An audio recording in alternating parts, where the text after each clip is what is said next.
tanto spavento perché hanno sentito un boato. Poco prima che l'inferno si scatenasse in una delle isole più belle del Mediterraneo, Giulia stava facendo le valigie per tornare a lavorare a Mogliano. Un rientro programmato solo con il figlio più piccolo di 1 anno, quando il più grande di 6 ha insistito per tornare con loro. A pensarci si emoziona ancora la giovane mamma di origine ischitana che fa la farmacista.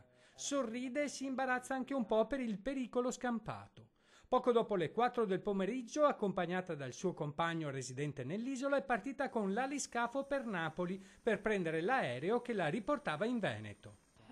Io ho sentito che hanno avuto tutti tanta paura anche perché hanno sentito questo rumore fortissimo, quindi ci sono stati attimi di panico. 2 vittime, 25 feriti, 2600 sfollati e centinaia di persone in fila agli scali portuali per lasciare l'isola di Ischia dopo la scossa di terremoto di magnitudo 4 che alle 20:57 ha colpito le acque al largo dell'isola. Rimane la paura adesso dove dormiranno.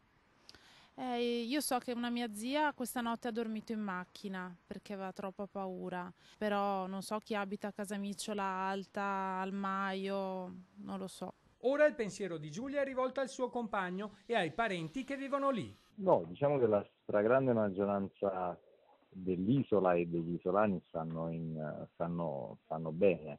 Chiaro è che nelle zone interessate molte persone, oltre a quelle ovviamente evacuate, perché comunque sono state evacuate 2600 persone, oltre a quelle evacuate dormiranno fuori.